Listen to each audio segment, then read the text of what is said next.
দর্শক, ডেইলি সানের লাইভে আপনাদের সবাইকে স্বাগত জানাচ্ছি। আমি জায়েদ হোসেন মিশু। এই মুহূর্তে আমি রয়েছি রাজধানীর শাহবাগ চত্বর এলাকায় এবং আপনারা জানেন যে আসলে আজ সকাল 10টা থেকে কিন্তু এই শাহবাগ চত্বরে পুরো অবরোধ করে রেখেছে যেই ট্রেনি চিকিৎসকরা। এবং আমি যদি আপনাদেরকে জানিয়ে রাখি, মূলত তাদের যেই দাবি, সেই দাবিটি হলো তাদের যে ভাতা রয়েছে সেই ভাতাটি মূলত 25,000 থেকে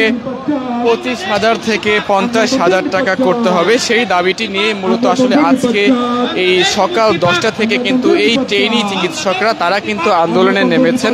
এবং এখানে কিন্তু বিভিন্ন রাজনৈতিক দলের কয়েকজন নেতা কিন্তু এখানে এসেছিলেন এবং তারা কিন্তু চিকিৎসকদের যেই দাবি, সেই দাবির সঙ্গে কিন্তু তারা একাত্মতা প্রকাশ করে গেছেন। এবং আমি যদি কয়েকজনের নাম বলি তাহলে বলতে হবে যে এবি পার্টির যিনি সদস্য সচিব রয়েছেন ফুয়াদ, তিনি কিন্তু এসেছিলেন। এবং এছাড়াও এই বঙ্গবন্ধু শেখ মুজিব মেডিকেল বিশ্ববিদ্যালয়ের কয়েকজন শিক্ষক তারা কিন্তু এসেছিলেন এবং তারা কিন্তু এসে এই চিকিৎসকদের যে আন্দোলন, সেই আন্দোলনের সাথে কিন্তু তারা কিন্তু একাত্মতা প্রকাশ করে গেছেন। এবং আমি যদি আপনাদেরকে আরেকটু জানিয়ে রাখি, মূলত কয়েকদিন আগে কিন্তু এই চিকিৎসকরাই কিন্তু আন্দোলনে নেমেছিলেন এবং সেই সময় কিন্তু আসলে বঙ্গবন্ধু শেখ মুজিব মেডিকেল বিশ্ববিদ্যালয়ের যিনি ভিসি রয়েছেন তিনি কিন্তু আসলে এই শিক্ষার্থীদের আন্দোলনকে স্বাগত জানিয়েছিলেন এবং তিনি কিন্তু বলেছিলেন যে তাদের যেই দাবি, সেই দাবিটি মূলত মেনে নেওয়া হবে। এবং যেই প্রজ্ঞাপনের কথাটি শিক্ষার্থীরা বলছিল, সেই প্রজ্ঞাপনটি মূলত আগামী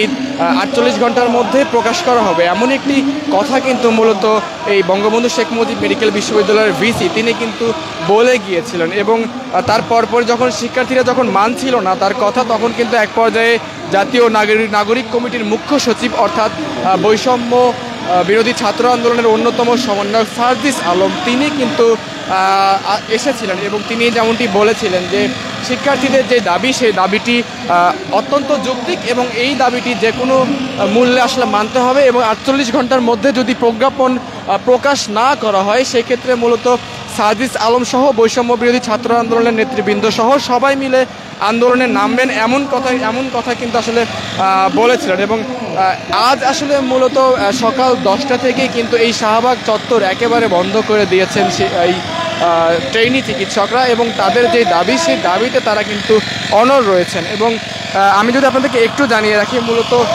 যখন সকাল 10টার দিকে যখন এই চিকিৎসকরা যখন রাস্তা দখল করছিল এবং তারা যখন পুরো রাস্তাটি অবরোধ করছিলেন, তখন কিন্তু মূলত এই রমনা জোনের যিনি ডিসি রয়েছেন মোহাম্মদ মাসুদ, তিনি কিন্তু আসলে শিক্ষার্থীদেরকে বলছিলেন যে আপনাদেরকে আধা ঘন্টা সময় দেওয়া হলো, আধা ঘন্টার মধ্যে আপনারা রাস্তা ছেড়ে দিবেন। এবং সেই সময়ে আসলে আমরা যেমনটি দেখেছিলাম যে পুলিশ কিন্তু চিকিৎসকদেরকে অনুরোধ করছিল এবং তিনি যেমনটি বলছিলেন যে পুলিশ যেমনটি বলছিল যে আপনারা জনদুর্ভোগ সৃষ্টি করবেন না এবং জনদুর্ভোগ সৃষ্টি করা যাবে না। এবং সেই ক্ষেত্রে মূলত পুলিশ বলছিল যে অনুরোধ করছিল শিক্ষার্থীদের যে আপনারা রাস্তা ছেড়ে দেন, রাস্তা ছেড়ে দিয়ে আপনারা শাহবাগ মোড়ের যে কোনো এক জায়গায় জাদুঘরের সামনে অথবা যেখানে আসলে জনসাধারণের সমস্যা না হয় এমন একটি জায়গায় গিয়ে আপনারা আন্দোলন করুন, এমন একটি অনুরোধ কিন্তু বাংলাদেশ পুলিশের পক্ষ থেকে রমনা জোনের ডিসি তিনি কিন্তু শিক্ষার্থীকে বলছেন। এবং রমনা জোনের যে ডিসি তিনি কিন্তু আরও বলছিলেন যে হয় আপনারা রাস্তা ছেড়ে দেন, না হলে আমাদেরকে রিলিজ দিয়ে দেন, এমন একটি কথা কিন্তু রমনা জোনের ডিসি তিনি কিন্তু এই আন্দোলনরত চিকিৎসকদেরকে বলেছিলেন। তবে সেই ক্ষেত্রে এই চিকিৎসকরা আমাদেরকে যেমনটি বলেছেন যে মূলত প্রজ্ঞাপন না আসা পর্যন্ত তারা আসলে তাদের যেই অবস্থান, সেই অবস্থান থেকে এই চিকিৎসকরা সরে আসবেন না। এবং যতক্ষণ পর্যন্ত আসলে প্রজ্ঞাপন যেই মন্ত্রণালয় থেকে ততক্ষণ পর্যন্ত এই 25,000 টাকা থেকে যে 50,000 টাকা বৃদ্ধি, এই বৃদ্ধির যে প্রজ্ঞাপন যতক্ষণ পর্যন্ত আসলে প্রকাশ না করা হবে, তার আগ পর্যন্ত আসলে শিক্ষার্থীরা আসলে রাস্তা ছেড়ে দিবে না। এবং আপনারা দেখতে পাচ্ছেন যে রাস্তা কিন্তু এখন একেবারে বন্ধ করে দেওয়া হয়েছে, কোনো ধরনের কোনো যানবাহন কিন্তু একেবারেই চলাচল করতে দেওয়া হচ্ছে না। এবং আমরা দেখতে পাচ্ছি যে পুলিশের যে ওয়াটার ট্যাঙ্ক, সেটি কিন্তু এই মুহূর্তে এই শাহবাগের একেবারে সামনেই কিন্তু অবস্থান করছে। এবং বাংলাদেশ পুলিশের একটি টিম কিন্তু এখন এই মুহূর্তে কিন্তু এই শাহবাগ চত্বরে কিন্তু অবস্থান করছে। এবং আপনারা দেখতে পাচ্ছেন যে পুলিশের সদস্যরা, এপিএন সদস্যরা, সদস্যরা তারা কিন্তু আসলে মূলত এখানে অবস্থান করছেন এবং বাংলাদেশ পুলিশের বেশ বড় একটি টিম কিন্তু এখানে রয়েছে। ও আমরা ওয়াটার ট্যাঙ্ক দেখতে পাচ্ছি। আসলে বাংলাদেশ পুলিশের পক্ষ থেকে শিক্ষার্থীদেরকে বারবার বলা হচ্ছিল যে আপনারা নিজেদের মধ্যে আলোচনা করে একটি সমাধানে আনুন, কিন্তু আপনারা আসলে জনদুর্ভোগ তৈরি করবেন না, এমন একটি কথা কিন্তু বারবার বাংলাদেশ পুলিশের পক্ষ থেকে এই চিকিৎসকদেরকে বলা হচ্ছিল। কিন্তু শেষ পর্যন্ত আসলে এই চিকিৎসকরা আসলে কারো কথাই আসলে শোনেননি এবং তারা যেমনটি বলছিলেন যে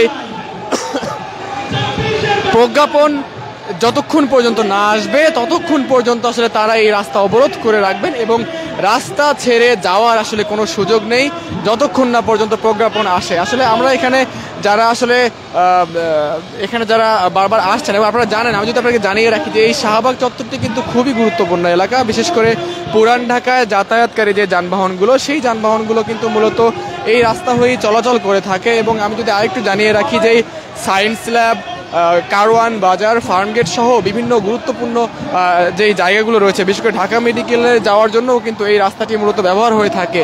তবে সেই একটি গুরুত্বপূর্ণ রাস্তা এইভাবে বন্ধ করে দেওয়ার জন্য কিন্তু বেশ জনদুর্ভোগ পোহাতে হচ্ছে এবং জনসাধারণ যারা রয়েছে, যারা আসলে দুর্ভোগের শিকার হচ্ছেন, তারা কিন্তু আসলে বারবার এই যে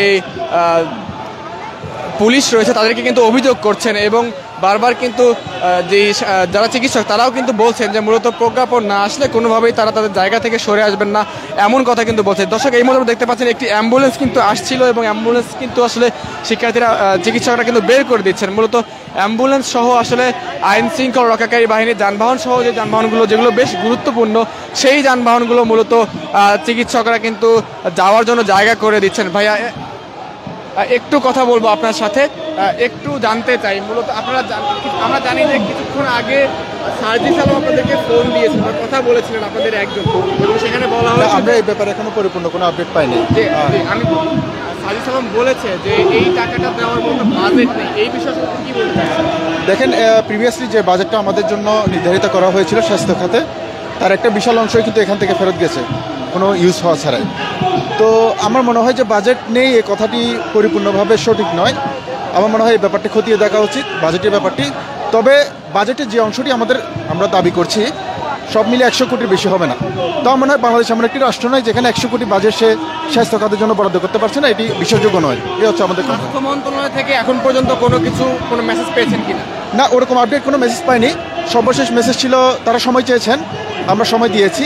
এই মুহূর্তে আমাদের সমাবেশ চলছে। কয়েকদিন আগে যখন আন্দোলনে নেমেছিলেন তখন আপনাদের ভিসি মহোদয় এসেছিল এবং আপনাদেরকে একটা আশ্বাস দিয়েছিল, এখন পর্যন্ত তিনি এসেছেন কিনা বা কোনো কথা আপনাদেরকে বলেছেন? না, এখনো পর্যন্ত আমরা উপর মহলের কারো সমাবেশের স্থলে আমরা কাউকে দেখতে পাইনি। বিভিন্ন ধরনের কথা আসলে শোনা যাচ্ছে, কিন্তু কোনোটাই তেমন নির্ভরযোগ্য তথ্য থেকে আমরা পাইনি। এই আন্দোলন কতক্ষণ পর্যন্ত চলবে? যতক্ষণ পর্যন্ত প্রজ্ঞাপন আমরা না পাই। জনসাধারণের যে দুর্ভোগ, এটি নিয়ে কি বলতে চান? দেখুন, জনসাধারণের মধ্যে তো আমরাও আছি, ঠিক আছে, দুর্ভোগ তো আমাদেরও।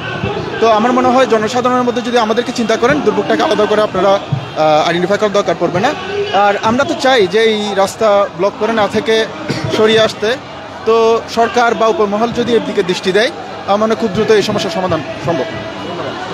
আমরা একজনের সঙ্গে কথা বলছিলাম, তিনি আমাদেরকে যেমনটি বলছিলেন যে মূলত আসলে তাদের যে দাবি সেই দাবিতে কিন্তু তারা অনড় এবং তাদের যেই এক দফা এক দাবি অর্থাৎ 25,000 টাকা তারা যেই ভাতা পেয়ে থাকেন প্রতি মাসের জন্য, এবং সেই ভাতাটি মূলত তারা রেগুলার পান না, এটি প্রতি 6 মাস পর পর আসলে চিকিৎসকদেরকে দেওয়া হয়। এবং আমি যদি আপনাদেরকে একটু জানিয়ে রাখি যে 6 মাস পর পর এই 25,000 টাকা করে মূলত প্রতিজনকে দেওয়া হয় এবং এই 25,000 টাকা প্রতি মাসের জন্য আসলে যোগ হয়ে থাকে এবং সেই 25,000 টাকাই মূলত এখন 50,000 টাকা করার দাবি উঠেছে। এবং যেই দাবিটা মূলত আসলে অনেক আগে থেকেই এই চিকিৎসকরা জানাচ্ছিলেন এবং এখন পর্যন্ত সেই দাবিতেই আসলে এই চিকিৎসকরা কিন্তু এখন অনড় রয়েছেন। এবং গত কয়েকদিন আগে যখন তারা আন্দোলনে নেমেছিলেন তখন আসলে বঙ্গবন্ধু শেখ মুজিব বিশ্ববিদ্যালয়ের যিনি ভিসি রয়েছেন তিনি কিন্তু এসেছিলেন এবং বৈষম্য বিরোধী ছাত্র আন্দোলনের যারা নেতৃবৃন্দ রয়েছেন তারা কিন্তু এসেছিলেন এবং এসে কিন্তু চিকিৎসকদের সঙ্গে একাত্মতা প্রকাশ করেছিলেন। কিন্তু